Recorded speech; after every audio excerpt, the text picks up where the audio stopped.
Você já parou para pensar o que está escondido nos cofres mais protegidos do mundo? Nos porões do Vaticano, em bunkers secretos de governos, ou talvez em cidades perdidas, soterradas pelas areias do tempo? E se os textos antigos estivessem certos e artefatos de poder inacreditável realmente existirem? Objetos capazes de curar, destruir exércitos inteiros ou até mesmo mudar o curso da história? Hoje, embarcamos numa jornada que cruza a fronteira entre a fé e a ciência, o mito e a realidade. Vamos explorar 20 dos artefatos religiosos mais enigmáticos já encontrados pela humanidade. Não são apenas objetos antigos, são chaves para mistérios que os cientistas tentam decifrar há décadas, ou até mesmo séculos. Alguns podem ser falsificações muito bem elaboradas, mas outros são capazes de fazer até os céticos mais convictos duvidarem. Está pronto para espiar por trás do véu do mistério? Então prepare-se, porque vamos começar. Antes de mergulharmos na nossa lista, vamos definir o que está em jogo. Artefatos religiosos, ou relíquias, não são apenas antiguidades. Para milhões, ou até bilhões de pessoas em todo o planeta, são a encarnação física da sua fé. Podem ser pertences pessoais de santos, fragmentos de locais sagrados ou objetos citados em textos milenares. A sua história está frequentemente envolta em lendas, transmitidas de boca em boca ao longo das gerações. Mas o que acontece quando esses objetos caem nas mãos da ciência? É aí que começa uma verdadeira batalha. De um lado, temos a fé, que não exige prova. Do outro, o método científico frio, que busca verificar, medir e explicar tudo. Análise de carbono 14, espectroscopia, perícia genética. As tecnologias mais avançadas são utilizadas. E é aqui que a coisa fica realmente interessante. Às vezes, a ciência desmascara facilmente uma farsa, provando que a relíquia foi criada centenas de anos depois do que era alegado. Mas, ocasionalmente, os resultados das análises apenas somam mais mistérios, deixando os pesquisadores num completo beco sem saída. É exatamente sobre esses casos que falaremos hoje. Sobre artefatos que se recusam a se encaixar na nossa visão de mundo estabelecida. Para começarmos, vamos falar sobre o artefato mais famoso e cobiçado da história da humanidade: a Arca da Aliança. Segundo a Bíblia, a Arca era muito mais do que um simples baú. Ela era o trono portátil do próprio Deus, construída a partir de um projeto que ele mesmo entregou a Moisés no Monte Sinai. Feita de madeira de acácia e totalmente revestida em ouro puro, ela guardava as tábuas de pedra da aliança com os 10 mandamentos. Mas o principal era o seu poder. O Velho Testamento narra como a arca parava rios, derrubava muralhas de cidades, como as de Jericó, e incinerava os inimigos dos israelitas. Apenas tocar nela, se você não fosse um iniciado, resultava em morte instantânea. Imagine um objeto que serve simultaneamente como meio de comunicação, com uma força superior, e como uma arma de destruição em massa. Parece coisa de ficção científica, não é? A arca era a peça central do Templo de Jerusalém, construído pelo rei Salomão, e ficava no local mais sagrado, o Santo dos Santos. Ali, só o sumo sacerdote podia entrar, e apenas uma vez por ano. Mas no ano de 587 a.C., o rei babilônico Nabucodonosor invadiu e destruiu Jerusalém. E a partir desse momento, o rastro da arca se perde. Ela simplesmente desapareceu. O que aconteceu com ela? Há inúmeras versões, uma mais inacreditável que a outra. Uma delas diz que a arca foi escondida pelo profeta Jeremias em uma caverna no Monte Nebo, pouco antes da invasão babilônica. Outra afirma que ela foi levada para a Etiópia e que, supostamente, estaria guardada até hoje numa capela especial na cidade de Aksum, protegida por um único monge que dedica sua vida inteira ao posto e jamais o abandona. Ninguém, exceto ele, tem permissão para vê-la. Há teorias mais exóticas. Analisando as descrições bíblicas, alguns pesquisadores sugerem que a Arca da Aliança poderia ter sido um tipo de condensador elétrico de imensa potência, capaz de acumular a eletricidade estática do deserto. O revestimento de ouro e a isolação da madeira de acácia tornam essa teoria tecnicamente plausível. Morte ao toque, o resultado clássico de um choque de alta tensão. A nuvem brilhante sobre a arca, talvez a ionização do ar. Outros vão ainda mais longe e veem na arca um dispositivo de origem extraterrestre, uma fonte de energia ou um meio de comunicação deixado pelos nossos criadores. A busca pela arca já dura séculos. Templários, nazistas, arqueólogos, aventureiros, todos sonharam em encontrá-la. Mas, por enquanto, a busca não deu em nada. A Arca da Aliança continua sendo o maior enigma arqueológico, um símbolo de uma conexão perdida com o divino e um objeto que, se encontrado, mudaria o nosso mundo para sempre. Imagine as manchetes. A Arca da Aliança foi encontrada. O que aconteceria em seguida? Êxtase religioso, guerras pelo direito de posse, ou talvez a maior decepção da história. Por enquanto, só podemos especular. E lembre-se, este é apenas o primeiro artefato da nossa lista. Passamos agora para um objeto que você certamente já viu em quadros, livros e filmes. O sudário de Turim. É um tecido de linho de 4 metros de comprimento, no qual se distingue, de forma tênue, a imagem negativa de um homem alto com ferimentos que correspondem às descrições evangélicas da crucificação de Jesus Cristo. Para milhões de fiéis, não é apenas um tecido. É o lençol funerário que envolveu o corpo de Cristo após a remoção da cruz, e onde o seu rosto ficou milagrosamente impresso. Para os céticos, no entanto, trata-se de uma falsificação medieval engenhosa. Onde está a verdade? Vamos analisar os fatos. A história do sudário é documentada a partir de meados do século XIV, quando surgiu na França. Já naquela época, sua autenticidade gerava desconfiança, mas o verdadeiro pico de interesse aconteceu em 1898, quando o fotógrafo amador Secondo Pia tirou as primeiras fotos da relíquia. Ao revelar as chapas, ele ficou estupefato. No negativo, a imagem apareceu como um positivo, com clareza e volume incríveis. Isso significava que a própria imagem no tecido era um negativo fotográfico perfeito, criado centenas de anos antes da invenção da fotografia. Como é que isto é possível? Desde então, o sudário foi examinado minuciosamente. Em 1978, um grupo de cientistas americanos do projeto STURP obteve acesso inédito à relíquia. Durante 5 dias, 24 horas por dia, eles a bombardearam com raios X, ultravioleta, infravermelho e recolheram amostras. As suas conclusões chocaram o mundo. Primeiro, não é um desenho. Não há vestígios de tinta, pigmentos ou pinceladas no tecido. A imagem é formada pelo escurecimento superficial das fibras de linho mais externas, a uma profundidade de apenas alguns microns. Criar algo assim com as técnicas medievais conhecidas seria impossível. Mas, segundo, foram encontrados vestígios de sangue humano real no tecido, do tipo AB, raro na Europa, mas comum no Médio Oriente. As manchas de sangue apareceram no tecido antes da formação da imagem do corpo, o que é lógico se o tecido esteve em contato com um corpo ferido. Terceiro, cientistas da NASA, que trabalharam com as imagens, descobriram que elas continham informação tridimensional codificada. Usando um analisador especial, eles conseguiram construir um modelo volumétrico do corpo, algo que é impossível de fazer com uma fotografia ou pintura comum. Parecia que tínhamos aí a prova do milagre. Mas, em 1988, o céu desabou. O Vaticano autorizou a datação por radiocarbono.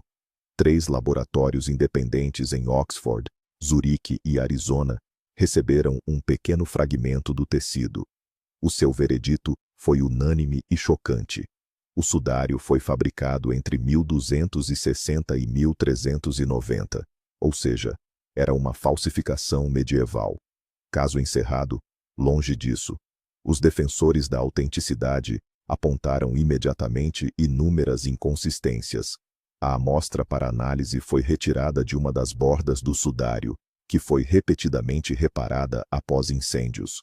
Era possível que os cientistas estivessem a analisar não o tecido original, mas sim um remendo medieval.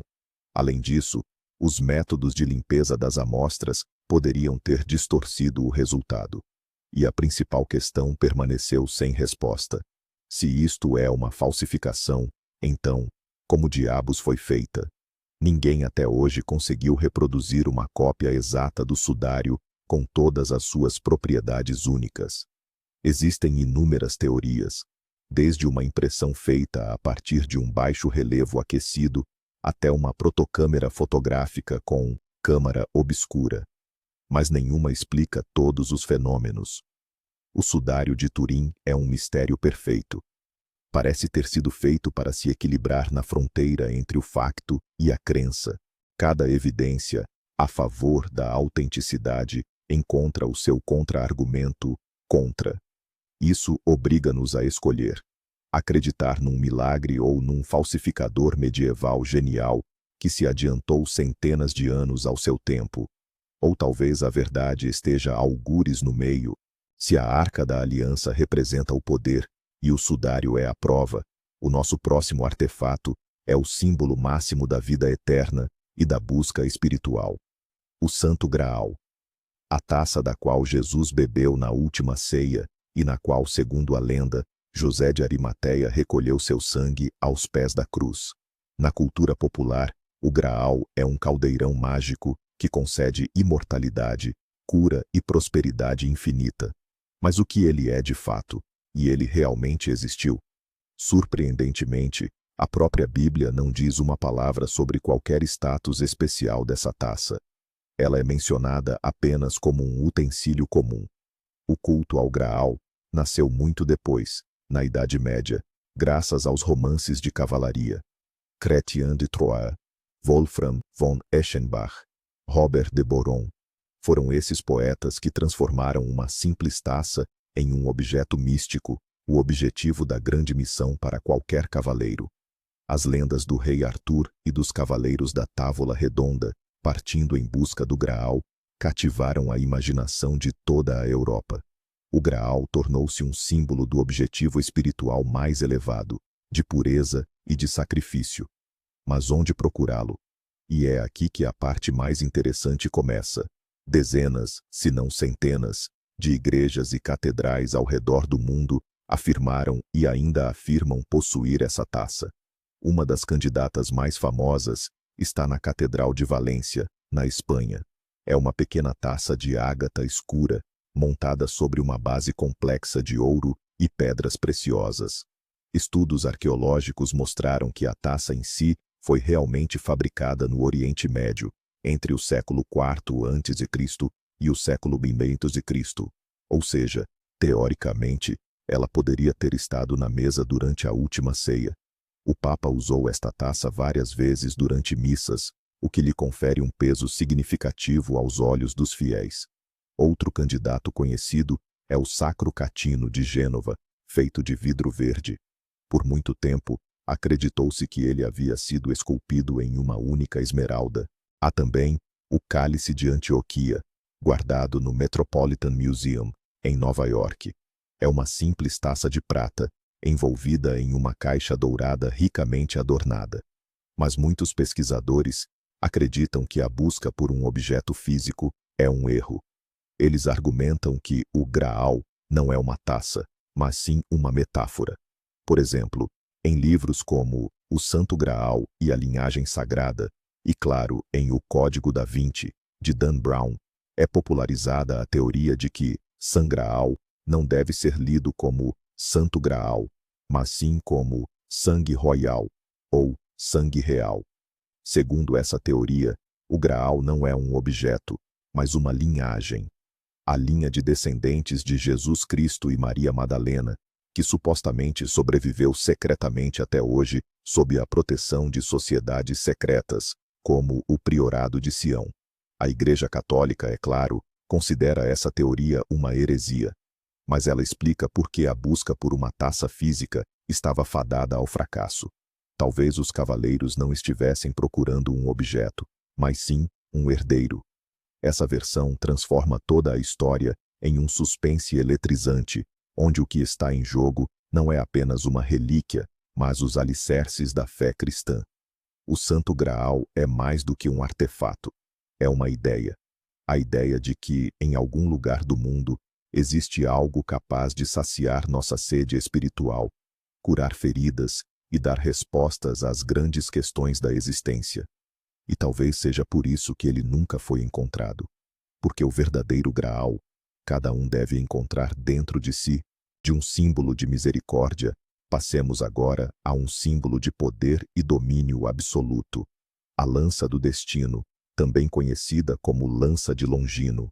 De acordo com o Evangelho de João, foi com esta lança que o centurião romano Caio Cássio Longino perfurou o lado de Jesus crucificado para confirmar sua morte. Naquele instante, diz a tradição, o sangue e a água que jorraram da ferida e respingaram na lança imbuíram-na de um poder místico inacreditável. A lenda é clara. Quem possuir esta lança, possuirá o destino do mundo. Mas há uma condição. O dono que a perder, morrerá em breve. Isso soa como o enredo de um blockbuster de Hollywood, e com razão. A história deste artefato é um verdadeiro thriller histórico. Os rastros da lança do destino podem ser seguidos por toda a história europeia. Ela foi empunhada pelo imperador Constantino, o Grande, que transformou o cristianismo na religião estatal de Roma. Carlos Magno, fundador do Sacro Império Romano Germânico, que, segundo a lenda, a levou consigo em 47 campanhas militares, e jamais foi derrotado. Frederico Barbarrocha, Napoleão Bonaparte. A lista de proprietários lendários é impressionante. Cada um deles esteve no auge do poder enquanto a lança esteve em suas mãos. O caçador da lança mais notório no século XX foi, é claro, Adolf Hitler. Os segredos ocultos do Terceiro Reich são um tópico para uma conversa à parte, mas a lança do destino ocupava um lugar central neles. Hitler era obcecado por ela. Ao ver a lança no Museu de Hofburg, em Viena, ele sentiu sua aura mística e decidiu que ela deveria pertencer a ele. Após o Anschluss, a anexação da Áustria, em 1938, a primeira coisa que ele ordenou foi que a lança fosse transferida para Nuremberg, o centro ideológico do nazismo. Ele acreditava que, com a lança em mãos, seu Reich seria inquebrável. E, de fato, enquanto a possuía, a Alemanha nazista conquistou uma vitória após a outra.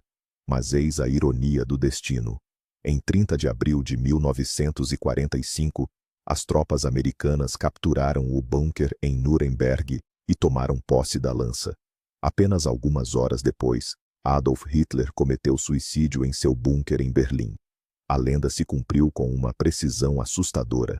Hoje, essa mesma lança de Viena está novamente em exibição em Hofburg. Mas será que é a autêntica? Mais uma vez, assim como acontece com o Graal, temos vários pretendentes. Além da versão de Viena, há a lança do Vaticano, guardada na Basílica de São Pedro, em Roma, e a lança armênia, no tesouro de Echmiadzin.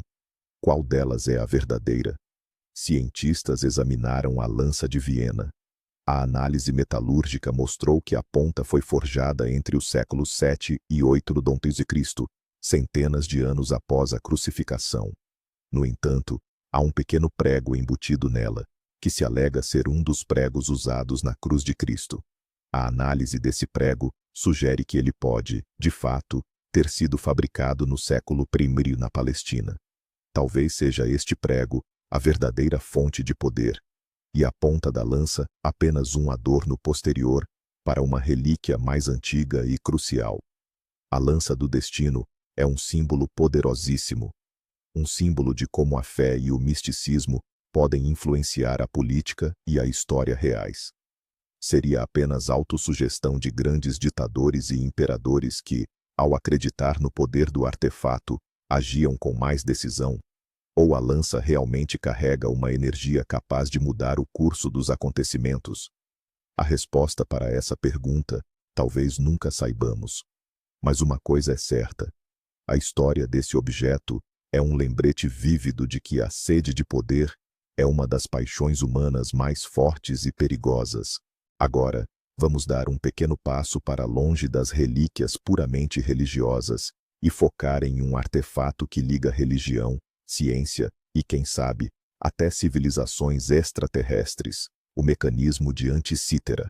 Em 1900, um grupo de mergulhadores gregos, caçadores de esponjas, descobriu um navio romano naufragado perto da ilha de Anticítera. Em meio a ânforas, estátuas e outros tesouros, eles trouxeram à superfície um pedaço informe de bronze, incrustado em rocha. Ninguém desconfiava que aquela seria a descoberta mais importante de toda a história da arqueologia subaquática.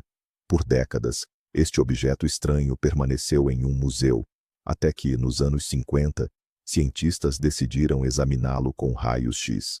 O que viram foi chocante. Dentro, havia um sistema complexíssimo de dezenas de engrenagens, mostradores e ponteiros de bronze. Após anos de trabalho minucioso, incluindo o uso de tomografias computadorizadas de última geração, foi possível reconstruir sua finalidade. O mecanismo de Anticítera era um antigo computador analógico, e não era um computador qualquer, mas sim um computador astronômico de complexidade inacreditável. Ele era capaz de calcular a posição do Sol, da Lua e dos 5 planetas conhecidos na antiguidade para qualquer data predeterminada. Previa as fases da Lua, eclipses solares e lunares, e até mesmo a data exata dos Jogos Olímpicos. A complexidade do mecanismo era simplesmente absurda para a época. Ele utilizava uma engrenagem diferencial, uma tecnologia que se pensava ter sido inventada apenas no século XVI. A precisão dos cálculos era espantosa. O mecanismo data de aproximadamente os séculos II a.C.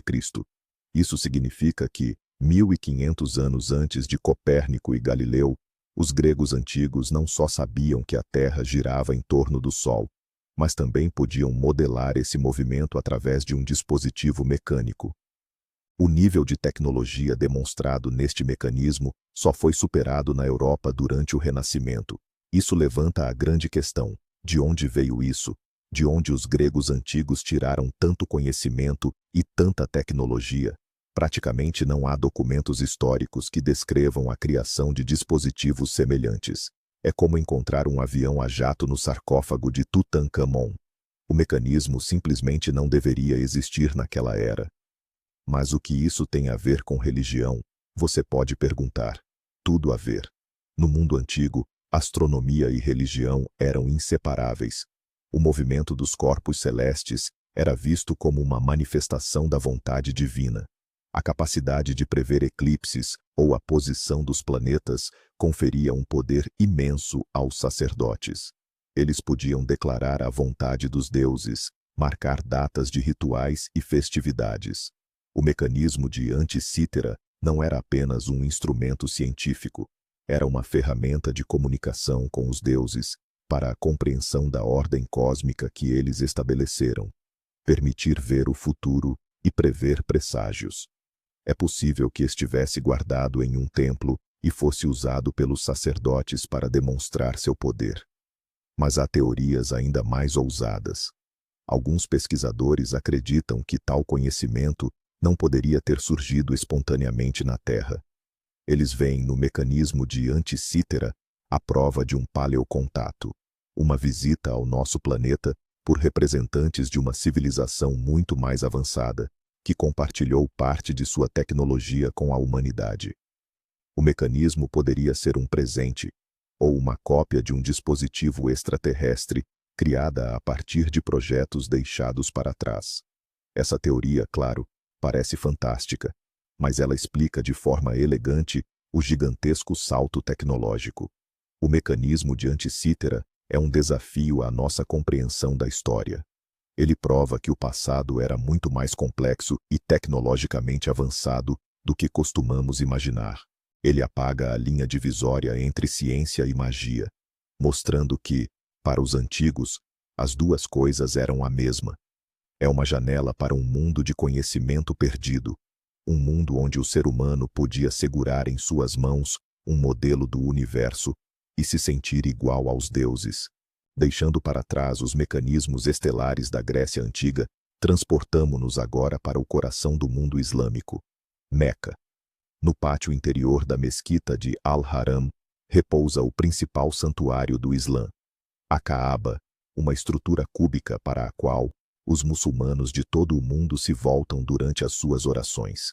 E cravado no canto leste da Kaaba, há um objeto envolto num mistério ainda mais profundo: a Pedra Negra, ou Al-Hajar al-Aswad. Para os muçulmanos, não se trata de uma simples pedra. Segundo a tradição islâmica, ela foi enviada do paraíso a Adão e Eva. Inicialmente, era branco ofuscante, mais claro que o leite, mas escureceu com o tempo, absorvendo os pecados da humanidade. O profeta Maomé desempenhou um papel fundamental em sua história, estabelecendo a pedra em seu local atual durante a reconstrução da Kaaba. Durante o Hajj, a peregrinação anual, os fiéis buscam circundar a Kaaba 7 vezes e, se possível, beijar ou pelo menos tocar a Pedra Negra. Este ritual simboliza a renovação da aliança com Deus. Mas, afinal, o que esta pedra representa sob uma ótica científica? É aqui que a história se complica, pois ninguém sabe ao certo. É impossível realizar uma análise científica completa da pedra por razões religiosas. O objeto é sagrado demais para permitir que os cientistas retirem um fragmento para análise. Tudo o que sabemos baseia-se em inspeções visuais, descrições históricas e dados indiretos. A pedra tem formato oval, cerca de 30 centímetros de diâmetro, e foi polida pelo toque de milhões de fiéis. Na verdade, não se trata de um monólito, mas sim de vários fragmentos unidos e presos por uma moldura de prata. Isso reflete os danos que sofreu ao longo da sua história turbulenta. Foi roubada, quebrada e sobreviveu a incêndios. O principal enigma é a sua origem. De que tipo de material ela é composta? A principal hipótese científica sugere que é um meteorito. Isso se encaixa perfeitamente com a narrativa islâmica de sua proveniência celestial. Os meteoritos têm sido venerados por muitas culturas desde a antiguidade, sendo vistos como mensageiros dos deuses. Além disso, algumas descrições mencionam que a pedra tem a capacidade de flutuar na água, característica de certos tipos de meteoritos ou pseudometeoritos, como a pedra pómez. Outras versões defendem que a pedra negra é ágata, basalto ou até mesmo vidro de impacto, formado pela queda de um grande meteorito no deserto. Os geólogos reforçam que, num raio de centenas de quilômetros de Meca, não existem afloramentos de rochas que correspondam à descrição da pedra, o que apoia sua origem extraterrestre, ou pelo menos estranha, à região. Há ainda outro detalhe intrigante. Na Arábia pré-islâmica, a adoração a betilos, pedras sagradas, era comum, pois acreditava-se que divindades habitavam tais objetos. É possível que a Pedra Negra fosse um desses ídolos pagãos que o profeta Maomé, com sabedoria, integrou na nova religião monoteísta, dando-lhe um novo significado.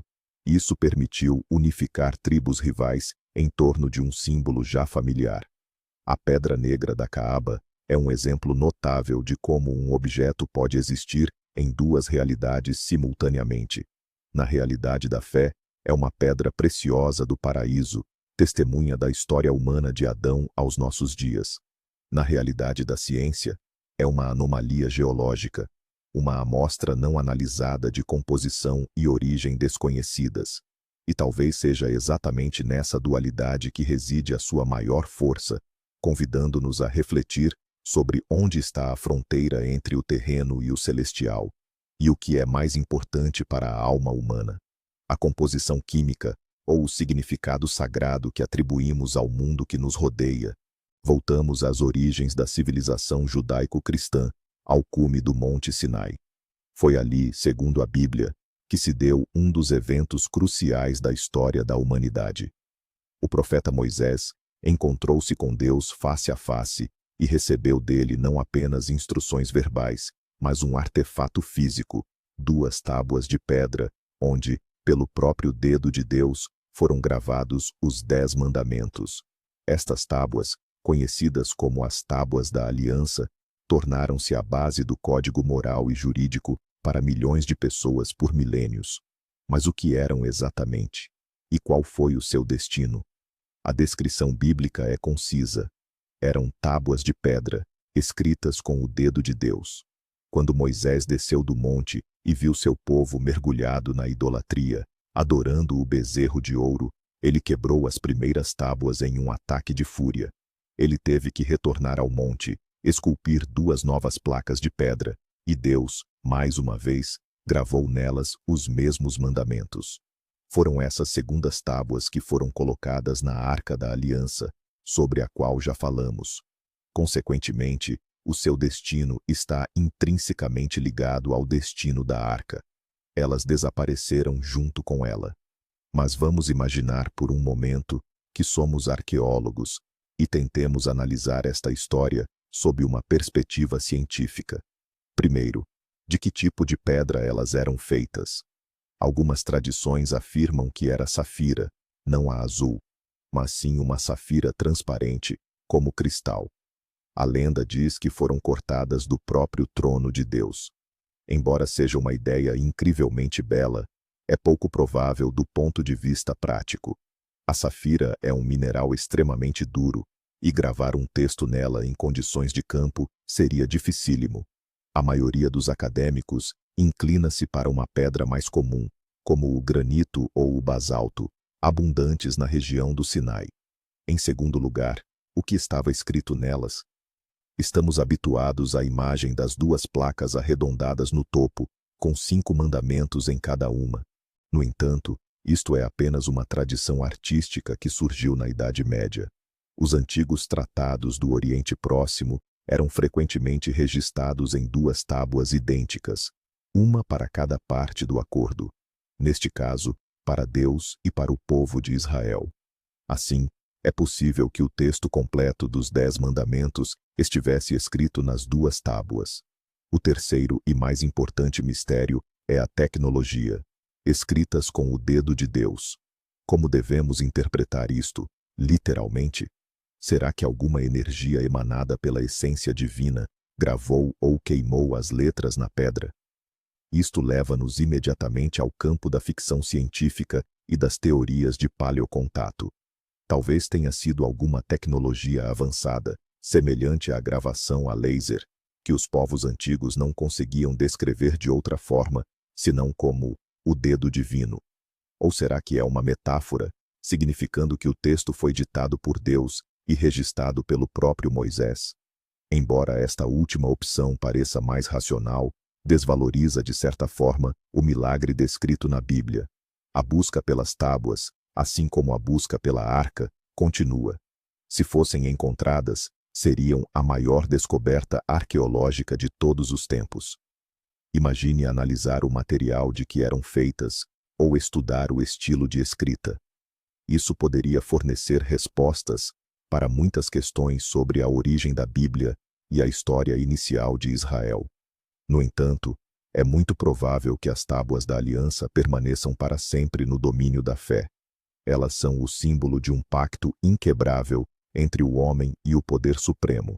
E ao contrário da pedra da qual foram feitas, este acordo não é fácil de quebrar. Em meados do século XX, nas cavernas desertas perto da costa do Mar Morto, um jovem pastor beduíno fez uma descoberta que os cientistas mais tarde chamariam de a maior descoberta arqueológica do século. Ele tropeçou acidentalmente em jarros de argila contendo centenas de antigos pergaminhos. Eram os manuscritos do Mar Morto. Esses fragmentos frágeis de pergaminho e papiro, escritos há mais de 2000 anos, revolucionaram nossa compreensão da Bíblia e da história das origens do cristianismo e do judaísmo.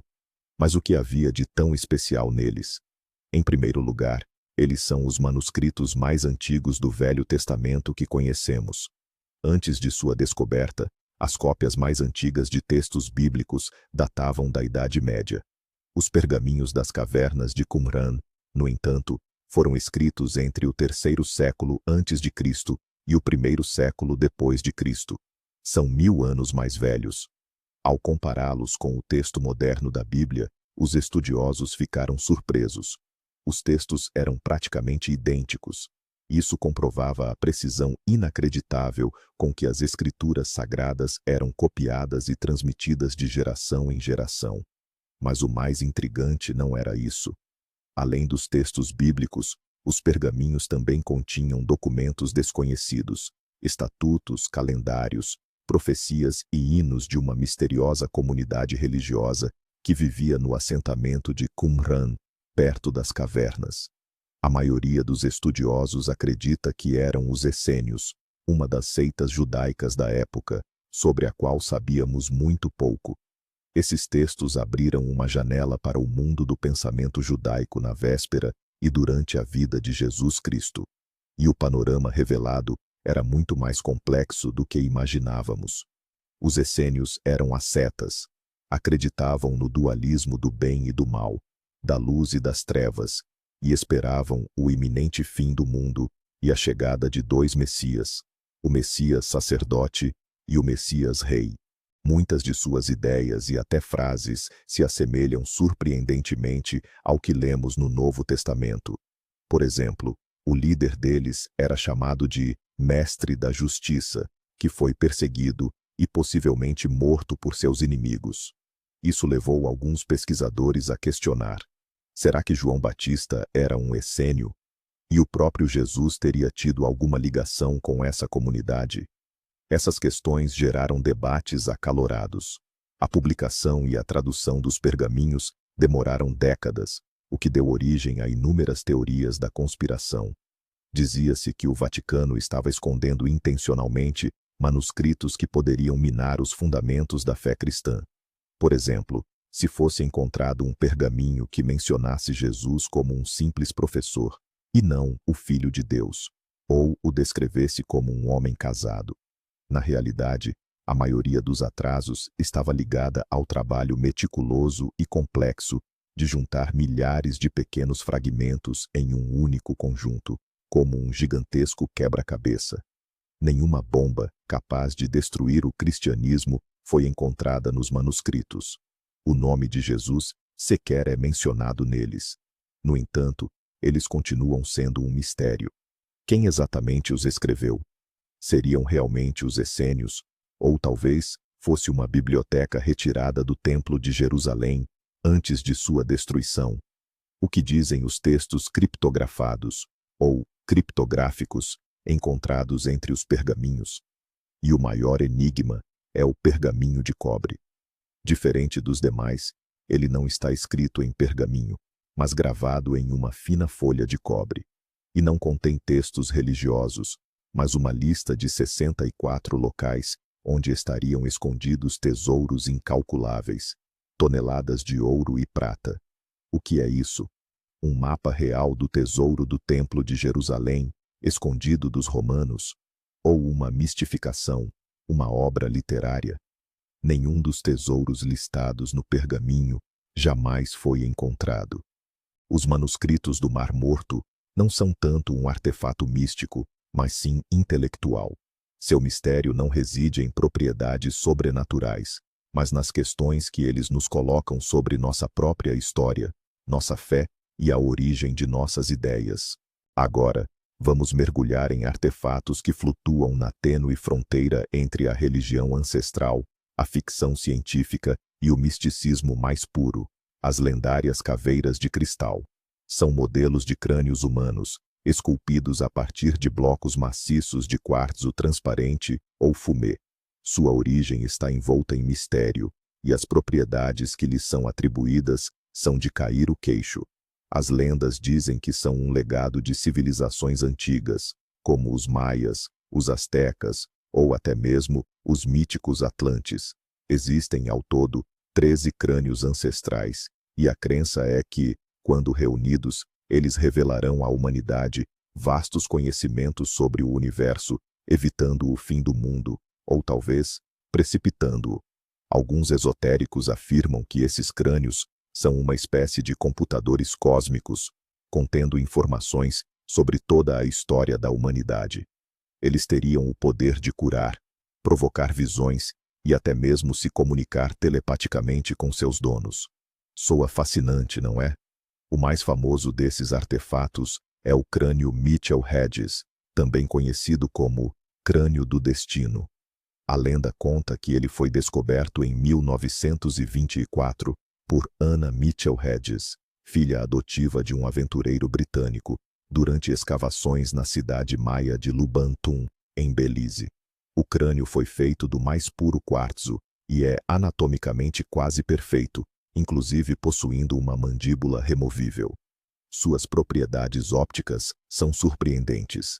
A luz que entra pela base se foca nas órbitas oculares, fazendo-as literalmente acender. Se você colocar a chama de uma vela na parte de trás da cabeça, a imagem de uma sala inteira aparece nas cavidades dos olhos. Mas eis que surge o problema. Quando cientistas do Museu Britânico e do Instituto Smithsonian decidiram submeter essa bela lenda à prova da tecnologia moderna, o conto de fadas começou a desmoronar.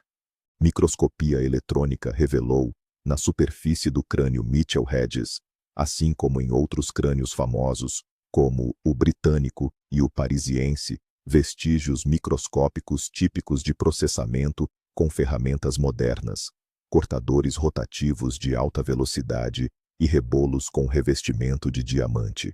Os maias e astecas simplesmente não possuíam essa tecnologia.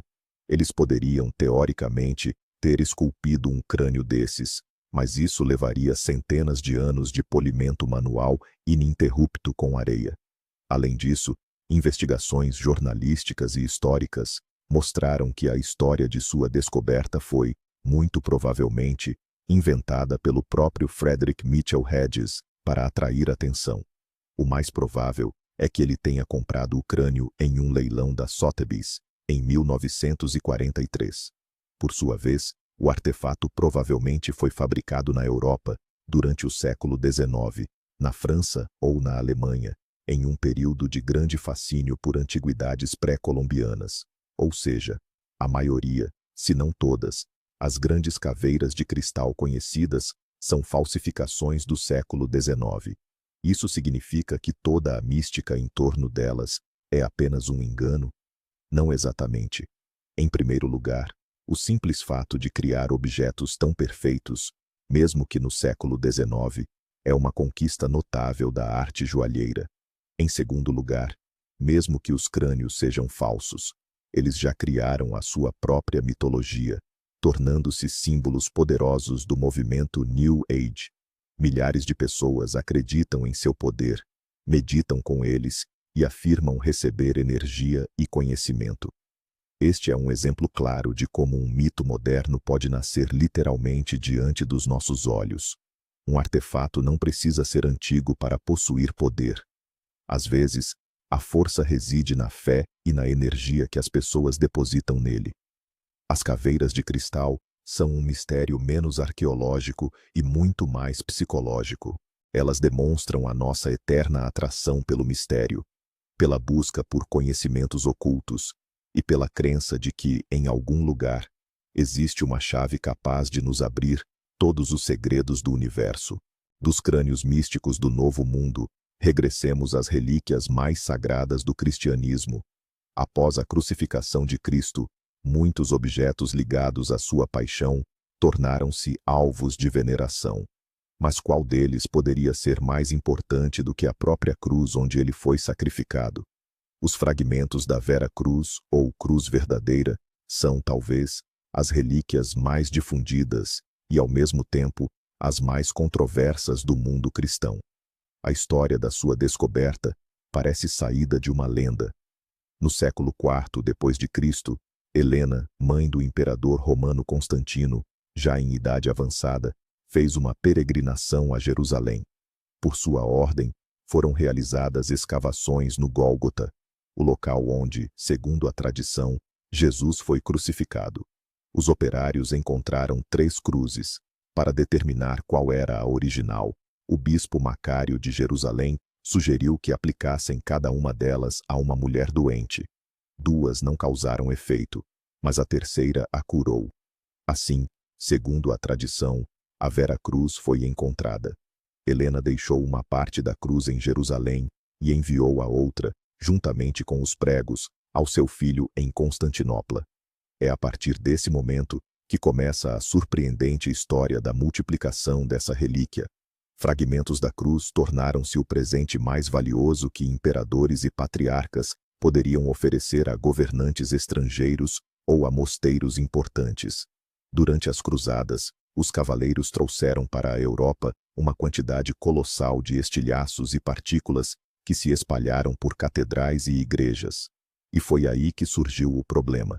No século XVI, na era da Reforma Protestante, críticos da Igreja Católica, como João Calvino, observaram ironicamente que, se reunissem todas as partículas conhecidas da cruz, daria para construir um navio inteiro.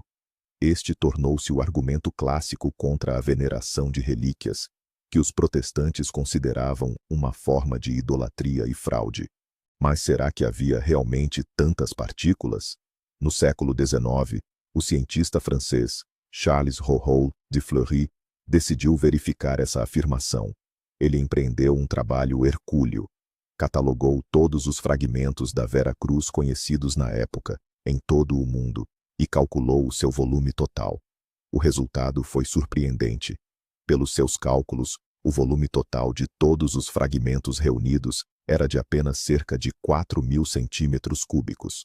Enquanto isso, o volume de uma cruz que pudesse sustentar um homem não deveria ser inferior a 178.000 centímetros cúbicos, ou seja, todas as relíquias conhecidas constituem apenas uma pequena fração de uma única cruz. Isso, claro, não prova a sua autenticidade, mas refuta o principal argumento dos céticos. Mas como verificar se são verdadeiras? É praticamente impossível realizar a datação por carbono 14 num estilhaço tão minúsculo, que, além disso, foi guardado em relicários e exposto a diversos agentes externos durante séculos. Os cientistas só conseguem determinar a espécie da madeira. A maioria das partículas examinadas é feita de pinheiro, o que corresponde às árvores que cresciam na Palestina há 2.000 anos. Mas isto, mais uma vez, não prova nada. O mistério dos fragmentos da Vera Cruz é um mistério de fé e confiança. Para o crente, tocar numa relíquia como esta é uma oportunidade de sentir fisicamente uma ligação com os eventos evangélicos. Para o cético, não passa de um pedaço de madeira velha. A verdade, como sempre, reside algures no meio. Sem dúvida, entre os milhares de fragmentos, há muitas falsificações criadas na Idade Média para atrair peregrinos. Mas quem poderá afirmar com certeza que não há, entre elas, pelo menos uma que se lembre do toque das mãos de Cristo? É essa incerteza que mantém a relíquia viva, obrigando cada geração a reavaliar a sua autenticidade. Vamos desviar um pouco a atenção das histórias bíblicas e mergulhar nas lendas europeias que, entretanto, estão intrinsecamente ligadas à mitologia cristã. A espada na pedra. Uma imagem que evoca imediatamente o rei Arthur, os cavaleiros da Távola Redonda, o feiticeiro Merlin e o castelo de Camelot. Segundo a versão mais famosa da lenda, após a morte do rei Uther Pendragon, a Grã-Bretanha mergulhou no caos. Para determinar o herdeiro legítimo, Merlin colocou na praça uma pedra com uma bigorna onde estava cravada uma espada. A inscrição dizia: aquele que tirar esta espada da bigorna será, por direito de nascimento, o rei de toda a terra inglesa. Muitos cavaleiros fortes e nobres tentaram, mas sem sucesso, e foi apenas o jovem Arthur, um modesto escudeiro, que removeu a lâmina com facilidade, provando o seu direito ao trono. Esta história é o clássico mito da predestinação, de que a verdadeira grandeza não é determinada pela força ou nobreza, mas sim pela pureza de coração e pelo destino. Mas e se eu lhe dissesse que a espada na pedra não é apenas um conto de fadas, e que ela realmente existe? Na Itália, na Toscana No topo da colina de Monteziepe, ergue-se uma capela. No seu interior, diretamente do chão de pedra, sobressaem o punho e alguns centímetros da lâmina de uma antiga espada. E não é uma instalação moderna. É a espada de São Galgano. A história de Galgano Guidotti é surpreendentemente um reflexo da história de Arthur. Ele viveu no século XII e era um cavaleiro nobre, mas dissoluto e cruel. Certa vez, teve uma visão do arcanjo Miguel, que o chamou a renunciar à vida mundana. Galgano riu e disse que seria mais fácil para ele cravar a espada numa pedra do que mudar de vida. Ditas estas palavras, golpeou a rocha com a espada, esperando que ela se partisse. Mas a espada, para seu espanto, penetrou na pedra como faca em manteiga. Chocado com este milagre, Galgano abandonou a cavalaria, tornou-se eremita e instalou-se perto daquele local. Após a sua morte, foi canonizado e uma capela foi construída à volta da espada.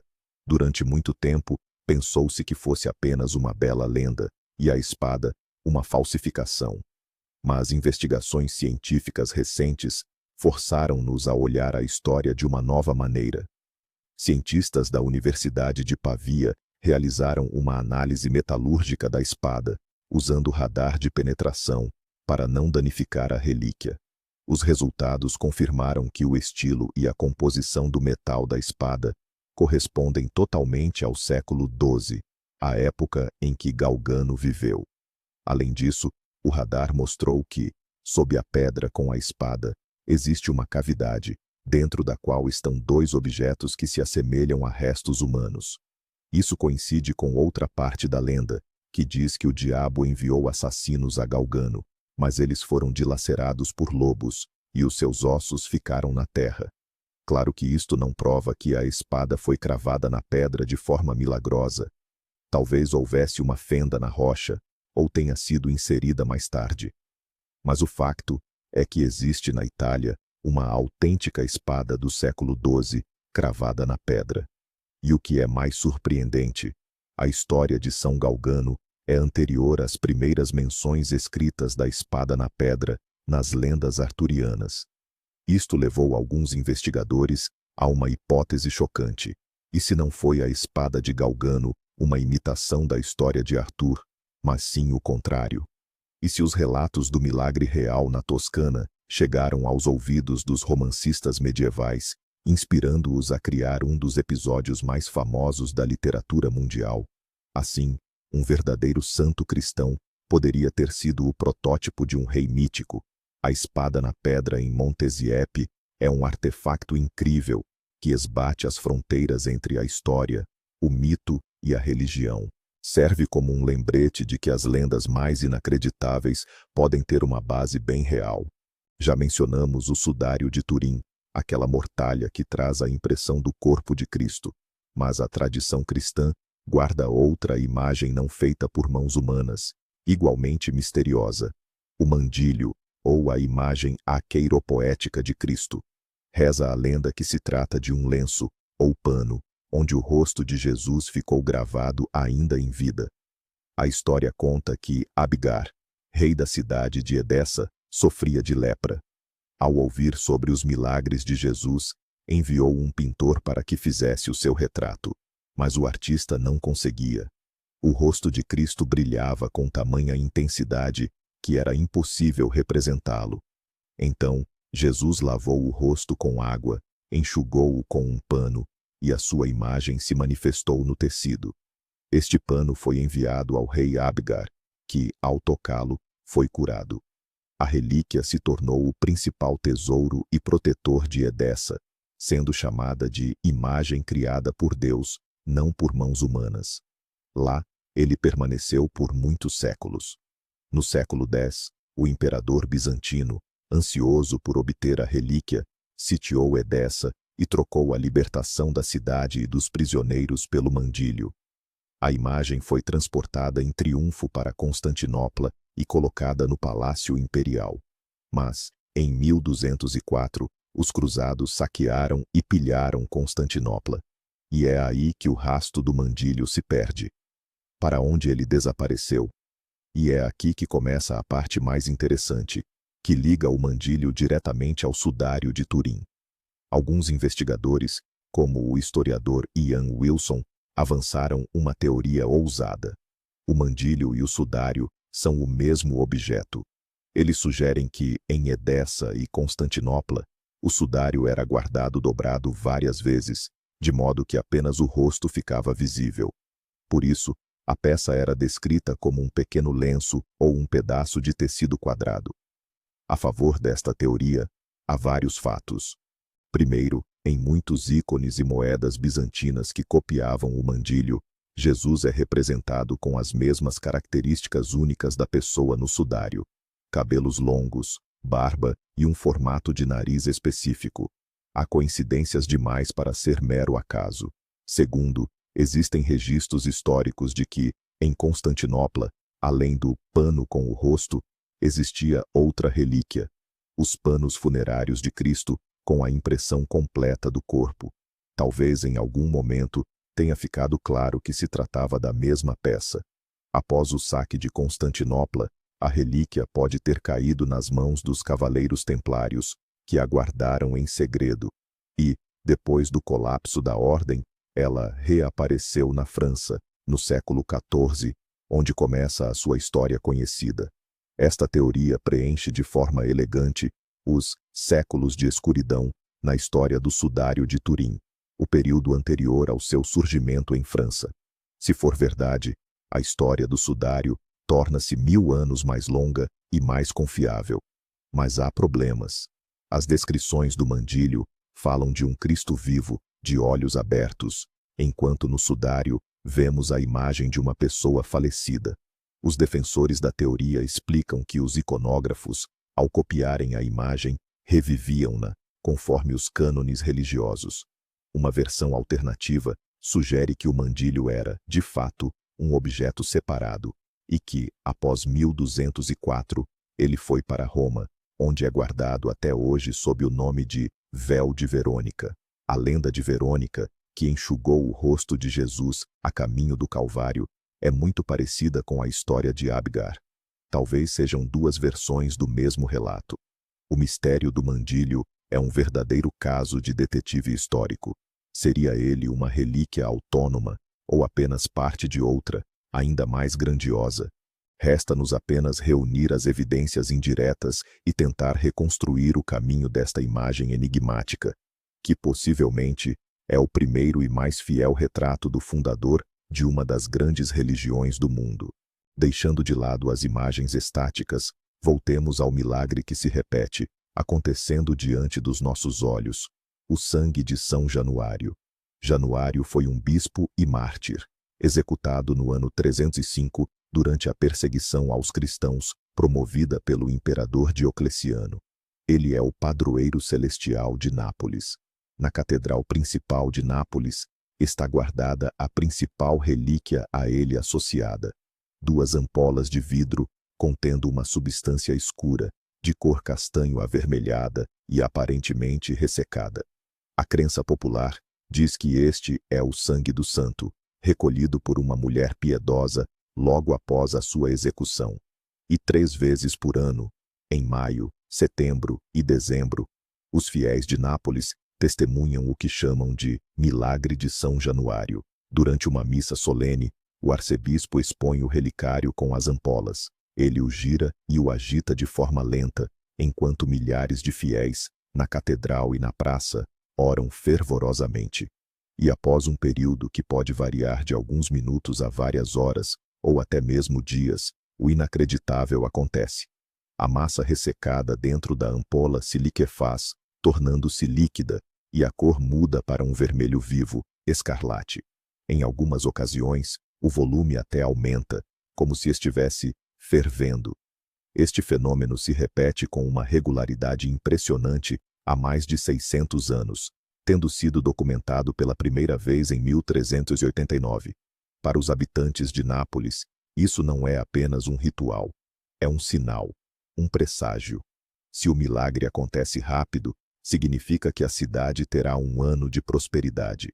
Se o sangue falha em se liquefazer, é interpretado como um mau agouro, pressagiando desgraças, erupções do Vesúvio, epidemias, terremotos ou guerras. O que é ainda mais espantoso é que a história parece confirmar essa crença.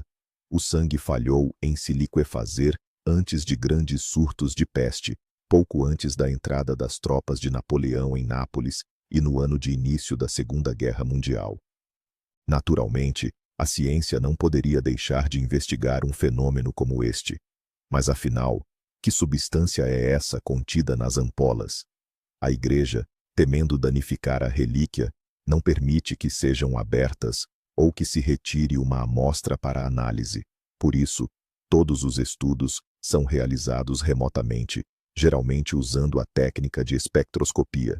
Em 1989, uma equipe de cientistas italianos analisou o espectro de absorção da luz da substância e concluiu que ele corresponde integralmente ao espectro da hemoglobina. Ou seja, é altamente provável que o conteúdo seja, de fato, sangue. Mas como uma substância pode passar do estado sólido para o líquido? Para os céticos, é claro, trata-se apenas de um truque habilidoso. A hipótese científica mais popular é a chamada tixotropia. Fluidos tixotrópicos são géis que se tornam líquidos quando são agitados ou submetidos a estresse mecânico, solidificando-se novamente ao ficarem em repouso. O exemplo mais comum é o ketchup ou certas tintas. Na década de 90, químicos italianos conseguiram criar em laboratório um gel à base de hidrato de óxido de ferro, que se assemelhava muito ao conteúdo da ampola em cor e comportamento. Eles argumentaram que alquimistas medievais poderiam perfeitamente ter o conhecimento necessário para fabricar tal substância. No entanto, esta teoria apresenta pontos fracos. Primeiro, ninguém viu o relicário ser agitado com força. O arcebispo realiza movimentos lentos e suaves. Segundo, a liquefação não é instantânea ou garantida. Às vezes leva horas e outras vezes nem ocorre, o que seria estranho para um processo químico simples. Além disso, o volume e a viscosidade do líquido variam a cada ocasião. O milagre de São Januário permanece como uma das anomalias mais intrigantes e bem documentadas da história. É o exemplo perfeito do conflito entre a fé e a ciência. A ciência oferece uma explicação plausível, mas ainda não totalmente comprovada. Já a fé enxerga nele uma intervenção divina direta. Enquanto isso, os habitantes de Nápoles simplesmente continuam a orar e a esperar que o sangue do seu padroeiro volte a liquefazer, renovando a esperança em um futuro mais promissor. Agora, vamos dar um mergulho nos cantos mais obscuros e sinistros da crença popular. O limite tênue entre a religião e a magia negra. Estamos falando da Mão da Glória. Este é, sem dúvida, um dos artefatos mais bizarros e macabros do folclore europeu. Imagine só, uma mão esquerda mumificada, cortada de um assassino enforcado. Velas feitas da gordura do próprio criminoso, com pavios de seus cabelos, eram acesas entre seus dedos cerrados ou nas pontas deles. Segundo a lenda, este grotesco castiçal possuía uma série de poderes mágicos. O principal era a capacidade de induzir ao sono profundo todos os moradores da casa em que o ladrão, portando a mão, entrasse. Portas e trancas se abriam sozinhas diante dele, e as pessoas caíam em um sono de morte, incapazes de acordar enquanto as velas estivessem acesas. Apagar essa chama só era possível usando leite ou sangue. A água era totalmente ineficaz. E havia um detalhe crucial. Se um dos dedos vela não acendesse, isso significava que alguém na casa estava acordado e em vigília. A origem dessa crença é obscura. O próprio nome, Mão da Glória, ou Hand of Glory, é provavelmente uma distorção do francês main de gloire, que por sua vez deriva da palavra mandrágora. A raiz da mandrágora, que se assemelha a uma pequena figura humana, já era considerada um poderoso instrumento mágico, e é possível que suas propriedades tenham sido transferidas com o tempo para este artefato ainda mais sinistro. A mão exigia um ritual de preparação específico. Ela era cortada do corpo do enforcado à noite, salgada, seca ao sol, ou em um forno com ervas, e só então estava pronta para ser usada. Tudo isso soa como um conto de terror medieval ou uma lenda saída dos livros de Harry Potter, onde, aliás, o artefato também aparece. Mas o mais impressionante é que pelo menos um exemplar chegou aos nossos dias. Ele está preservado no Museu da cidade de Whitby, na Inglaterra. Trata-se de uma mão humana real, ressecada, encontrada na parede de uma casa antiga. A análise confirmou que é, de fato, uma mão humana, e que seu método de conservação coincide com as descrições antigas. Se ela foi usada para seus fins originais, isso jamais saberemos. Que relação isso tem com a religião? À primeira vista, nenhuma. É magia pura e das trevas. Mas se analisarmos a fundo, notamos um reflexo distorcido de práticas religiosas. O culto às relíquias dos santos, a fé de que uma parte do corpo de um homem justo preserva seu poder milagroso. Tudo isso se assemelha muito à crença no poder da mão de um criminoso, mas com o sinal invertido. Em ambos os casos, está presente a ideia de que um objeto físico pode ser portador de uma energia sobrenatural, adquirida da pessoa no momento de sua morte. Em um, é a energia da santidade. No outro, é a energia do pecado e da violência. Além disso, a mão da glória é um exemplo gritante da chamada religiosidade popular. As pessoas comuns na Idade Média e até mais tarde viviam em um mundo onde os dogmas cristãos se misturavam intimamente com antigas superstições pagãs. Elas podiam ir à igreja aos domingos, mas também acreditavam em duendes, amuletos mágicos e criaturas da floresta. A mão da glória é um artefato desse universo, um lugar onde a linha entre oração e feitiço, entre água benta e gordura de um enforcado, era extremamente tênue e indefinida.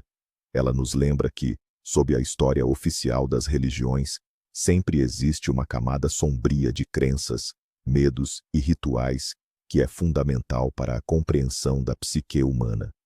É um artefato que nos causa repulsa, mas que ao mesmo tempo revela muito sobre o lado obscuro da natureza humana e sua busca eterna por dominar o mundo que a cerca, mesmo que por métodos tão aterrorizantes.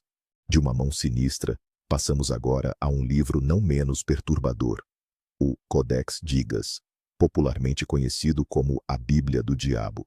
Este é, de longe, o maior manuscrito medieval que sobreviveu aos tempos. As suas dimensões são de cair o queixo, 92 centímetros de altura, 50 de largura e 22 de espessura. O peso, impressionantes 75 quilos. E para criar este volume colossal, foram necessárias as peles de 160 burros. Mas a sua fama não se deve apenas ao tamanho. O conteúdo é igualmente fascinante. Lá dentro, além do texto completo da Bíblia, encontramos as Antiguidades Judaicas de Joséfo, as Etimologias de Isidoro de Sevilha, tratados médicos, uma coletânea de feitiços e, o mais importante, um desenho enorme, de página inteira, do diabo. Foi por causa desta ilustração e da lenda em torno da sua criação que o manuscrito ganhou o seu infame apelido. A lenda conta que o códice foi escrito no início do século XIII, num mosteiro na Boêmia, hoje parte da República Checa. Um monge, após cometer um crime grave, foi condenado a ser emparedado vivo. Para salvar a pele, ele prometeu ao abade que, numa única noite, escreveria um livro que conteria todo o conhecimento humano e traria glória ao mosteiro. Obviamente, percebendo que era uma tarefa impossível de ser feita sozinho, o monge não pediu ajuda a Deus, mas sim ao diabo. Ele ofereceu a própria alma em troca de assistência para completar a obra. O diabo concordou e ajudou o monge a terminar o trabalho antes do amanhecer. Em agradecimento, o monge copista desenhou o retrato do seu coautor numa das páginas. É claro que tudo isto é apenas uma lenda. Contudo, a análise científica do manuscrito trouxe descobertas surpreendentes que tornam a história ainda mais intrigante. Em primeiro lugar, a análise grafológica indicou que o livro inteiro, da primeira à última página, foi escrito pela mesma pessoa. A caligrafia é incrivelmente uniforme e consistente. Não há sinais de fadiga, doença ou envelhecimento, que seriam inevitáveis se o trabalho tivesse demorado muitos anos. A composição da tinta também é idêntica ao longo de todo o códice. Paleógrafos calcularam que, para completar um volume de trabalho desta magnitude, e isso sem contar as ilustrações ou a caligrafia, seriam necessários no mínimo 5 anos de escrita ininterrupta, dia e noite. Levando em consideração o ritmo normal de trabalho de um monge medieval, a conclusão seria entre 20 a 30 anos. Como é que uma única pessoa conseguiu manter uma identidade caligráfica absolutamente perfeita durante um período tão extenso? Este é um dos maiores mistérios do Codex Gigas. Em segundo lugar, temos o famoso desenho do diabo. Esta ilustração é única na miniatura de livros medievais. O diabo não é retratado como uma criatura feia ou grotesca, mas sim como uma figura poderosa, quase régia, que preenche a página inteira. Ele está desenhado de perfil, numa posição agachada, com os braços erguidos, e veste apenas um pano de arminho, um símbolo de realeza. Esta imagem contrasta nitidamente com a da página vizinha, que mostra a cidade celestial. O livro parece representar duas forças, dois caminhos, o divino e o demoníaco. Há ainda outro mistério. 8 páginas foram arrancadas do livro. O que estaria nelas? Ninguém sabe. Poderia ser o estatuto do mosteiro onde o códice foi criado, ou talvez contivessem os feitiços mais perigosos, ou revelações que os proprietários posteriores julgaram necessário esconder. O Codex Gigas passou por inúmeras mãos, foi saqueado como espólio de guerra e sobreviveu a incêndios. Hoje está guardado na Biblioteca Real em Estocolmo. Isto não é apenas um livro, é um monumento ao esforço humano, à paciência e talvez ao desespero. A lenda do pacto demoníaco é muito provavelmente uma metáfora para o esforço titânico, quase sobre-humano, necessário para criar esta obra-prima. Mas, ao olharmos para as suas linhas uniformes e o seu sinistro retrato, é difícil afastar a ideia de que a ajuda de certas forças de outro mundo realmente não foi dispensada. Já abordamos em nossa lista fenômenos ligados a sangue e imagens. Agora, vamos falar de um evento que ressurge periodicamente em diferentes partes do mundo, provocando uma tempestade de emoções, controvérsias e peregrinações. As estátuas que choram. A história é simples e se repete com uma regularidade assustadora. Uma estátua comum de Nossa Senhora, Jesus, ou de algum santo, feita de gesso, madeira ou porcelana, de repente, começa a chorar. Gotas de um líquido, parecidas com lágrimas, sangue ou mirra, o óleo perfumado, começam a escorrer de seus olhos. Isso pode acontecer em uma igreja, em um convento, ou até mesmo numa casa particular. A notícia do milagre se espalha instantaneamente. Milhares de fiéis acorrem à imagem para testemunhar o evento, orar e, quem sabe, alcançar a cura. As autoridades eclesiásticas, no entanto, geralmente tratam esses relatos com grande cautela. Elas iniciam uma investigação longa e minuciosa. Uma comissão especial interroga testemunhas, estuda a própria estátua e as condições do ambiente. E, claro, a substância em questão é coletada para análise. E o que revelam essas análises? Os resultados são muito variados. Na grande maioria dos casos, o milagre não se sustenta. As lágrimas são apenas água comum, condensação formada devido à variação de temperatura. Ou então, é resina liberada da madeira da qual a imagem foi esculpida. Muitas vezes, a causa são microfissuras no material, pelas quais a umidade se infiltra, ou até mesmo a cola usada para fixar os olhos da estátua. Casos de fraude descarada também não são raros. Pessoas que buscam atenção, fama ou lucro com os peregrinos podem sorrateiramente injetar água ou óleo. Em um caso na Itália, a polícia descobriu que o proprietário da estátua Chorona controlava o fluxo das lágrimas de sangue através de um controle remoto. No entanto, existem incidentes que desafiam explicações simples. Um dos mais notórios ocorreu na cidade japonesa de Akita, nos anos 70. Uma estátua de madeira da Virgem Maria, num mosteiro local, não apenas chorava, mas também sangrava. Além disso, uma das freiras, a irmã Agnes Sasagawa, recebia revelações dela. O fenômeno persistiu por vários anos e foi observado por centenas de pessoas, incluindo equipes de televisão. Cientistas da Universidade de Akita analisaram o líquido. A conclusão deles foi inequívoca. As lágrimas eram fluido lacrimal humano e o sangue, sangue humano real, do tipo AB. Como essas substâncias poderiam ter surgido numa estátua de madeira, é algo que ninguém conseguiu explicar. Após uma longa investigação, o bispo local e mais tarde o Vaticano reconheceram oficialmente os eventos de Akita como de natureza sobrenatural. Outro caso famoso ocorreu na cidade de Siracusa, na Sicília, em 1953. Um baixo relevo de gesso, com a imagem do coração de Maria, que estava pendurado sobre a cama de um casal, começou a derramar lágrimas humanas. O fenômeno durou 4 dias e foi testemunhado por centenas de pessoas. A análise química, conduzida por uma comissão médica, confirmou que a composição do líquido era idêntica à das lágrimas humanas.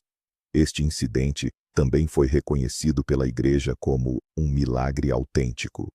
O fenômeno das estátuas que choram é um campo de batalha entre a fé, a ciência e a psicologia. Os céticos argumentam que, mesmo nos casos inexplicáveis, sempre deve haver uma causa racional, que talvez ainda não tenhamos descoberto. Talvez sejam reações químicas raras ou efeitos capilares. Os fiéis, por sua vez, veem nisso um sinal divino, um chamado ao arrependimento ou um gesto de compaixão de Deus pela humanidade. Os psicólogos falam em histeria coletiva e no poder da sugestão, onde as pessoas veem aquilo que desejam ver. Mas como explicar os resultados das análises químicas? As estátuas que choram permanecem no limite de nossa compreensão, forçando-nos a questionar. O mundo material é capaz de se comportar, por vezes, fora das leis da física. Ou será que simplesmente não conhecemos todas essas leis? Deixemos os milagres de lado e mergulhemos em enigmas tecnológicos que parecem ter desafiado o tempo, criados não por meras mãos humanas, mas sim por deuses ou visitantes de outros mundos. A coluna de ferro de Delhi. No complexo Qutub Minar, em Delhi, ergue-se uma estrutura surpreendente, um pilar de ferro com mais de 7 metros de altura e um peso aproximado de 6,5 toneladas. De acordo com as inscrições, foi erguida entre os séculos IV e V d.C., em homenagem ao rei Chandragupta II. No entanto, o que choca não é sua história, mas seu estado de conservação. Após mais de 1.500 anos exposta ao clima de monções da Índia, a coluna praticamente não enferrujou. Sua superfície exibe apenas uma fina camada de pátina, que paradoxalmente a protege da corrosão. Como isso é concebível? Qualquer peça de ferro abandonada nessas condições viraria pó em poucas décadas. Mas esta coluna permanece ereta, como se tivesse sido fundida ontem. Esse mistério deu origem a inúmeros mitos e lendas. Diziam que ela era feita de ferro meteórico, um material imune à ferrugem. Outros sugeriam que os antigos metalúrgicos indianos dominavam tecnologias secretas que se perderam no tempo. É claro que os defensores da teoria do paleocontato a declararam um artefato de origem extraterrestre. Mas o que a ciência diz? Pesquisas modernas trouxeram alguma luz, mas não dissiparam totalmente o mistério. A análise química revelou que a coluna é composta por um ferro surpreendentemente puro, 99,72% de teor de ferro. Mas o segredo não reside apenas na pureza, e sim nas impurezas. O metal contém uma quantidade incomumente alta de fósforo. É o fósforo que, reagindo com o ferro e o oxigênio na presença de umidade, cria uma película finíssima e invisível de fosfato de ferro na superfície da coluna. Essa película atua como uma camada protetora passiva, impedindo a corrosão. Ou seja, os mestres antigos, talvez sem plena consciência, criaram um tipo de aço inoxidável 1500 anos antes de sua invenção oficial. Mas há mais. A técnica de fabricação também impressiona. Ela não é uma peça fundida.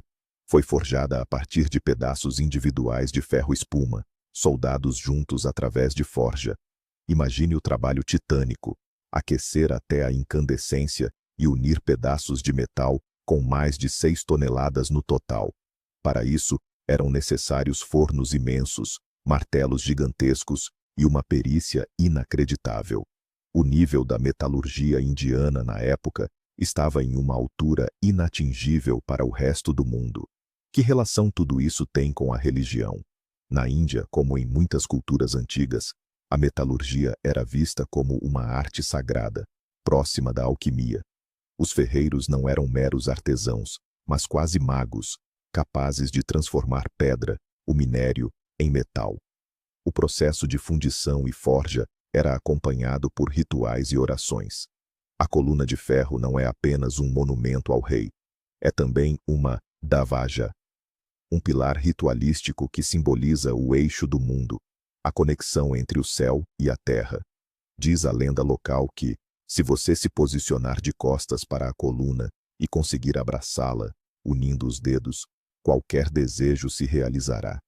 A coluna de Delhi é um artefato que reside na intersecção da ciência, da tecnologia e da fé. Ela demonstra que civilizações antigas possuíam conhecimentos que estamos apenas começando a redescobrir. Tais conhecimentos teriam sido resultado de uma longa evolução e de descobertas acidentais? Ou seriam eles fragmentos de uma proto-ciência grandiosa, herdada de civilizações ainda mais antigas e desaparecidas? O enigma da coluna de Delhi é, em última análise, o enigma de um saber perdido. Relembremos mais uma vez o profeta Moisés. Já falamos sobre as tábuas da lei, ou tábuas da aliança, que ele recebeu no Monte Sinai. Mas ele possuía outro atributo de poder, não menos importante: o seu cajado. Segundo a Bíblia, não era apenas um pedaço de madeira, era um instrumento através do qual o poder divino se manifestava. Foi com este cajado que Moisés realizou o primeiro milagre diante do faraó egípcio, transformando-o em uma serpente que devorou as serpentes dos sacerdotes egípcios. Com ele, Moisés invocou muitas das 10 pragas sobre o Egito. Com um golpe, ele dividiu as águas do Mar Vermelho para guiar o seu povo. E foi com ele também que ele fez jorrar água da rocha no deserto para matar a sede dos israelitas. O cajado de Moisés é o arquétipo do bastão mágico, um símbolo de autoridade concedida do alto e da capacidade de realizar prodígios. Mas o que sabemos sobre este cajado? A Bíblia não oferece uma descrição detalhada. Era simplesmente uma vara que Moisés usava enquanto pastoreava ovelhas, antes de ser chamado por Deus. Algumas tradições sugerem que ele era feito de madeira de amendoeira. Existe uma lenda ainda mais fantástica, segundo a qual o cajado teria sido criado por Deus no 6º dia da criação, dado a Adão, e através de uma sucessão de patriarcas, chegou até Moisés. Supostamente, ele tinha os nomes sagrados de Deus gravados em sua superfície. Após a morte de Moisés, acredita-se que o cajado ficou guardado no Templo de Jerusalém, ao lado da Arca da Aliança. Consequentemente, seu rastro se perde após a destruição do templo pelos babilônios. Para onde ele pode ter desaparecido? Assim como aconteceu com a arca, há inúmeras teorias. Uma delas diz que ele foi escondido e permanece até hoje sob o monte do templo. Outra sugere que ele foi levado para fora, e hoje é uma das maiores relíquias do Islã. No Palácio Topkapi, em Istambul, no pavilhão do manto sagrado, entre outras relíquias dos profetas, existe um cajado que, segundo se afirma, é o próprio cajado de Moisés. Ele foi levado para Istambul pelo sultão Selim I, após a conquista do Egito no século XVI. É claro que comprovar sua autenticidade é impossível, é uma questão de fé. Mas vejamos este artefato por uma outra perspectiva. E se as descrições bíblicas dos milagres forem, na verdade, representações metafóricas de tecnologias ou fenômenos reais? Pensemos, por exemplo, na transformação do cajado em serpente. Alguns encantadores de serpentes egípcios ainda hoje conseguem realizar um truque com a cobra naja do Nilo, que, se pressionada em um ponto específico do pescoço, entra em estado cataléptico e fica rígida como um pedaço de pau. Talvez Moisés, que cresceu na corte do faraó, conhecesse esse segredo. E quanto à divisão das águas? Alguns estudiosos associam isso a fenômenos naturais, como um tsunami causado pela erupção do vulcão em Santorini, ou ventos fortes que empurraram a água para a parte rasa. O cajado teria sido apenas um instrumento simbólico, usado por Moisés para comandar essas forças. Água da rocha? Como um morador experiente do deserto, Moisés pode ter sabido exatamente onde golpear a rocha porosa para encontrar uma fonte de água oculta. É claro que explicações racionais como essas tiram da história a sua aura miraculosa. No entanto, elas não diminuem a grandeza de Moisés como o líder que conseguiu tirar o seu povo da escravidão. O cajado de Moisés, seja ele real ou mítico, permanece um símbolo poderoso. É o símbolo de que, nas mãos de um indivíduo guiado por um propósito superior, até o objeto mais simples pode se tornar um instrumento de transformação mundial. E talvez a verdadeira magia não resida no cajado em si, mas na fé e na vontade daquele que o empunha. Agora, vamos viajar até o México, onde encontramos artefatos que provocaram talvez as discussões mais acaloradas na comunidade científica. Eles se tornaram o estandarte dos defensores do criacionismo, a teoria da criação do mundo que nega a evolução. Estamos falando das famosas figuras de Acámbaro. Em 1944, o comerciante alemão Waldemar Jules Rudd, que morava na pequena cidade mexicana de Acámbaro, encontrou algumas estatuetas de cerâmica saindo da terra, perto do Monte El Toro, após uma forte chuva. Curioso, ele contratou um fazendeiro local para iniciar as escavações. O resultado superou todas as expectativas. Ao longo de alguns anos, mais de 30.000 figuras foram desenterradas, e o que elas retratavam era algo inacreditável. Além de estatuetas de humanos, claramente representando diferentes raças, de polinésios a caucasianos, havia uma quantidade enorme de figuras de dinossauros e de espécies variadas: triceratops, estegossauros, iguanodontes, tiranossauros. O mais chocante é que havia inúmeras cenas de interação entre humanos e dinossauros, pessoas montadas nos répteis, caçando os lagartos gigantes ou brincando com seus filhotes. Se essas figuras forem autênticas, elas viram de cabeça para baixo toda a nossa compreensão do mundo. Afinal, segundo a ciência oficial, os dinossauros foram extintos 65 milhões de anos antes do surgimento da humanidade. A coexistência de humanos e dinossauros é a pedra angular das teorias criacionistas, que sustentam que a Terra é muito mais jovem e que todas as criaturas vivas foram criadas simultaneamente. As figuras de Acámbaro se tornaram para eles um verdadeiro presente, a prova material de sua argumentação. Jules Rudd alegava que as figuras pertenciam a uma cultura pré-colombiana desconhecida que habitou a região há milhares de anos. No entanto, a comunidade científica recebeu a descoberta com enorme ceticismo desde o início. Arqueólogos que visitaram o local notaram que as escavações eram caóticas e não seguiam métodos científicos.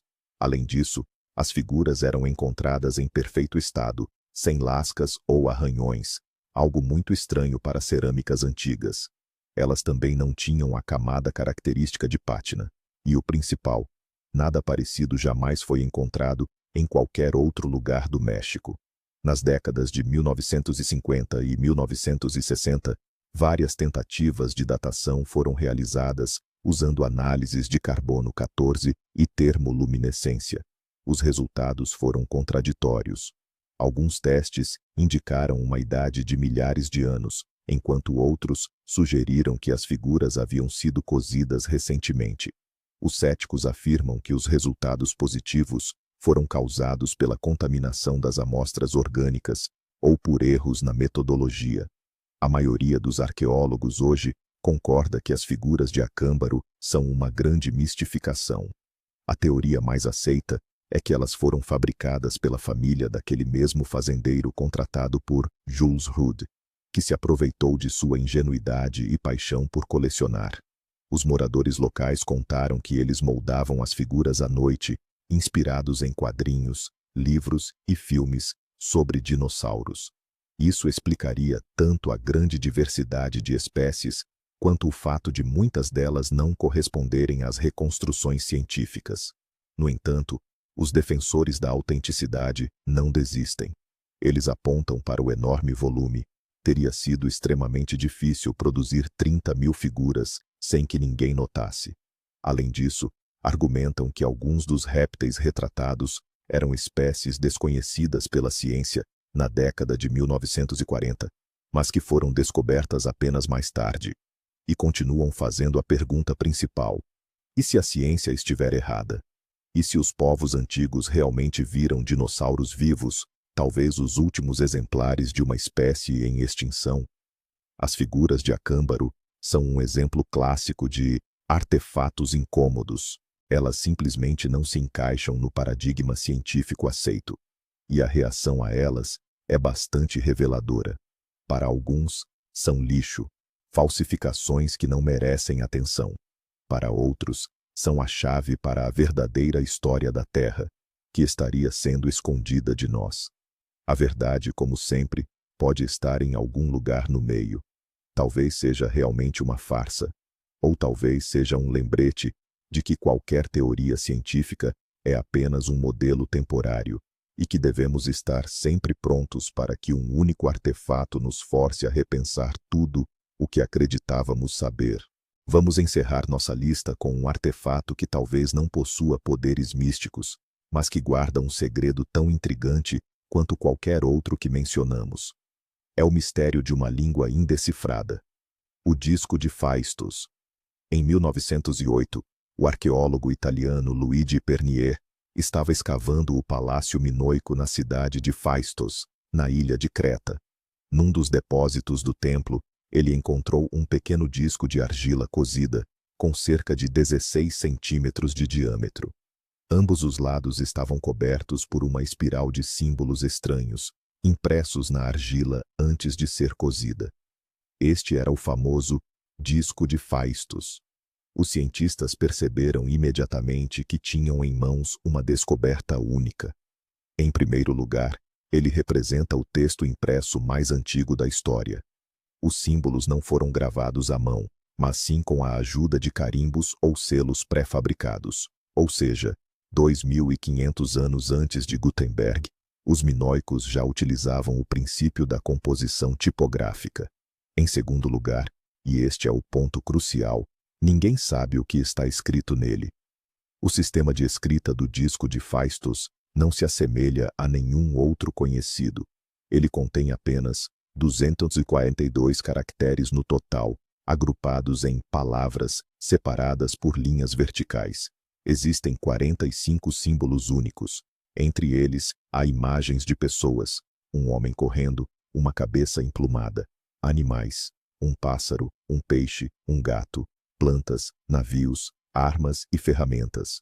O disco é datado de cerca de 1700 a.C., o auge da civilização minoica, e desde a sua descoberta, as melhores mentes da criptografia e da linguística têm lutado para decifrá-lo.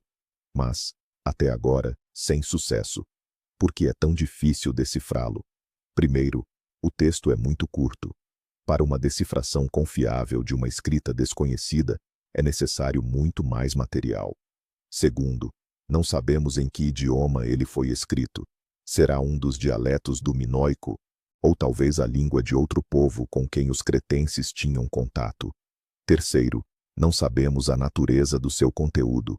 Será um hino religioso, um feitiço, Uma lista de mercadorias, um decreto real, um poema? A abordagem da decifração muda drasticamente dependendo da resposta a essa pergunta. Existe uma grande variedade de teorias e hipóteses. Alguns estudiosos tentam encontrar paralelos com outras escritas antigas, como os hieróglifos egípcios ou a escrita luviana. Outros utilizam métodos matemáticos e estatísticos, analisando a frequência e a ordem dos símbolos. Um terceiro grupo defende que não se trata de uma escrita, mas sim de algum tipo de jogo, calendário ou referência astronômica. Existem até versões mais exóticas, que seria uma mensagem da Atlântida ou até mesmo de civilizações extraterrestres. Sua singularidade e isolamento de outras descobertas levaram alguns cientistas a sugerir que poderia ser uma falsificação feita pelo próprio arqueólogo Pernier. No entanto, a maioria dos especialistas rejeita essa ideia. A tecnologia de fabricação e o estilo das imagens são totalmente consistentes com a era minoica. Qual é a relação do disco de Phaistos com a religião? É a mais direta possível. Foi encontrado em um complexo de templos, o que indica uma alta probabilidade de ter um propósito religioso ou ritualístico. Muitos símbolos, como a cabeça emplumada ou o escudo, têm paralelos na arte religiosa minoica. A maioria dos pesquisadores concorda que o disco registra um texto sagrado, possivelmente um hino dirigido à deusa mãe, que era a divindade central do panteão minoico. Se for esse o caso, temos em mãos um fragmento de uma religião perdida, uma chave para entender o universo espiritual de uma das civilizações mais brilhantes e enigmáticas do mundo antigo. O disco de Phaistos é o símbolo do silêncio da história. Ele está aqui, podemos tocá-lo, estudar cada um dos seus símbolos, mas ele não se comunica conosco. É um desafio à nossa inteligência, um lembrete instigante do quanto ainda desconhecemos sobre o nosso passado. E talvez seja exatamente nisso que reside o seu principal valor. Ele nos força a continuar a busca, a fazer perguntas e a ter esperança de que, um dia, este círculo de argila, assim como muitos outros artefatos da nossa lista, finalmente revele o seu segredo. Chegamos ao fim da nossa jornada pelo mundo dos artefatos religiosos mais enigmáticos. Desde a Arca da Aliança, capaz de derrubar muralhas, até o disco de argila que guarda o silêncio de uma língua perdida. O que une todas essas histórias? Uma constatação simples, mas crucial. Nosso mundo é muito mais complexo e misterioso do que aparenta. Cada um desses 20 objetos desafia nossa percepção de realidade. O sudário de Turim, com sua imagem tridimensional que seria impossível de falsificar, mesmo com a tecnologia atual. O mecanismo de Anticítera, provando que nossos ancestrais dominavam tecnologias que julgávamos ser modernas. O sangue de São Januário, que, na frente de milhares de testemunhas, se recusa obstinadamente a seguir as leis da química. Esses artefatos são zonas de fronteira, pontos onde a fé se choca com o ceticismo, o milagre com a ciência e a história com o mito. Eles nos mostram que a ciência não possui todas as respostas, e a fé, por sua vez, nem sempre é cega ou infundada. Talvez a verdade não esteja em escolher um lado, mas sim em aprender a coexistir nesse espaço de incerteza, mantendo a mente aberta e o pensamento crítico. Esses objetos não são meros pedaços de madeira, pedra ou metal. São espelhos que refletem a eterna busca da humanidade. A busca por significado, a busca por uma conexão com algo maior do que nós mesmos, a busca pelas grandes questões. Quem somos, de onde viemos e para onde vamos. Obrigado por passar este tempo conosco e mergulhar nestes mistérios fascinantes. Se você gostou deste vídeo, não se esqueça de deixar o seu like. Isso ajuda muito o nosso canal. E claro, inscreva-se para não perder nossas próximas investigações intrigantes. Agora, a pergunta principal para você. Qual desses artefatos o impressionou mais? E você acredita que há algo por trás deles que vai além de simples história ou coincidência? Escreva a sua opinião nos comentários. Será muito interessante ler. Pronto. Até a próxima.